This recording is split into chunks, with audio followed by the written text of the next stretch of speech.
We're here with Captain Kelly in Pepler House itself. Captain Kelly, what did you think of the day?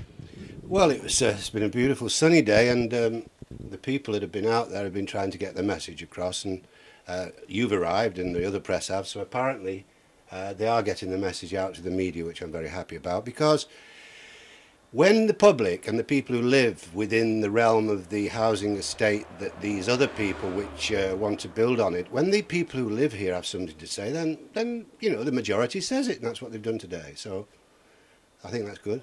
They've just put forward their opinion, you know.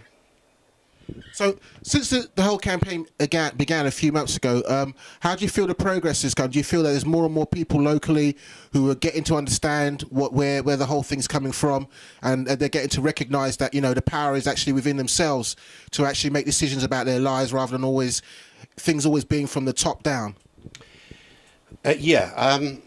Exactly that. Today you've had some people from the government, I mean, sort of, let's say, politicians there, you know, governors, councillors.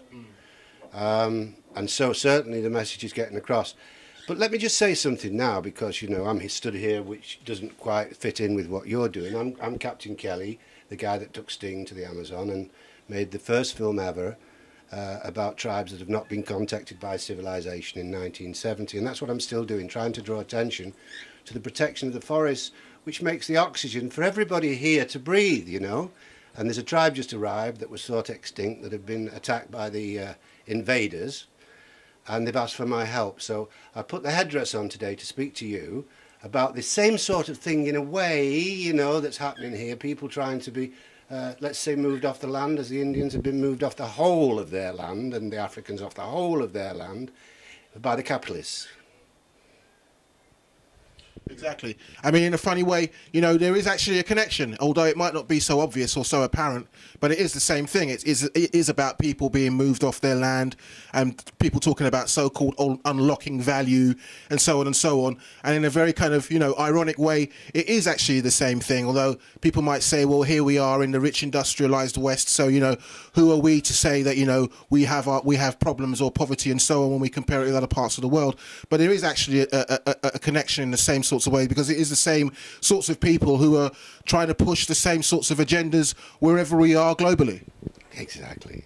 You know, there's not much I can say in reply to that, because you just said absolutely everything, you know. From what I can gather anyway, apparently they want to build over a green park, which is a home to many pigeons and people. Pigeons and people, you know, pigeons have the same right as we do, as the magpies and the sparrows. We are all equal. And so they need the seeds of the grass to eat. The people need the grass to take the sun on and get the vitamins and proteins from the sun. And if they're going to cover that up to build higher-rise buildings, then even the shadow of the higher-rise buildings is going to kill the land, the grass and the vegetation, because it's in the shade. Absolutely. So what do you feel that people can do? You know, there's always this thing about, you know, think global and act local. What would you encourage people to do at the local level in terms of what's going on here, but also in terms of the Amazon and so on, and actually seeing that there is actually really a link? It's not so abstract as people might think at first glance. Just, you know, just don't be afraid to, you know, all you've got to do, everybody, is just be, you know, honest with yourself and honest with your neighbours and your people, your tribe. Just be honest. And you know, years ago, and still in some places where I work and spend a lot of my time, once a week the people get together, sit around in a circle, play some drums sometimes, or just simply talk to each other. Nowadays, nobody really seems to do that, because you're watching a box which is dominated by the capitalistic system, and the things that are said on the box are really, to a certain extent, controlled by the capitalistic system.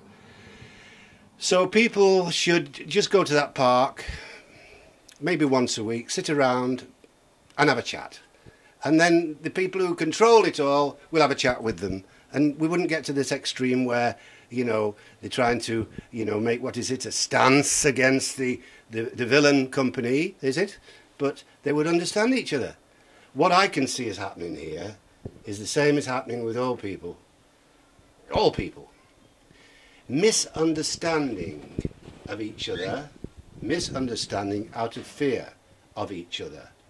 Misunderstanding out of fear of each other and different ways of life. Now, if everybody came together and understood each other, we'd have none of these problems because everybody would be working together globally to protect the planet. It's all right protecting a block of flats, but the planet needs protecting. And there's a lot of controversy. Why are we at war with each other? What's all this about? Why are we killing little birds that have nothing to do with it and animals? Why is all the smoke from... You know, the smoke from a bomb? It's equivalent to the traffic of a week in London in pollution. And yet the Americans want to drop more and more. I mean, come on, wake up everybody, please. Peace and love, you know. Let's get back to the 60s. You know, put guns, flowers in the guns, you know. Right. Absolutely. In the end, it's all about love. Yeah, everything's about love. Yeah, everything we do comes back to us. You know, the Japanese call it yin and yang. The Buddhists also call it karma. But, you know, whatever comes goes, whatever goes comes. There's nothing that doesn't come back from what you do. We are responsible for everything we do in life, to ourselves. This is what happens at death. We realise then what we've done wrong in life. And so don't do it wrong. Help each other. Pass the light. You don't need police. You don't need control like that. Just be honest with each other. And that way, you're responsible. You become God to yourself. You know, he's not outside you, he's within you. And being within you, you'll look after yourself and everybody else. The animals, my little animals there. They've just put 4 eggs in the milk jug. It's never happened before. The parakeet's milk jug in a flat. That's love that's made that happen.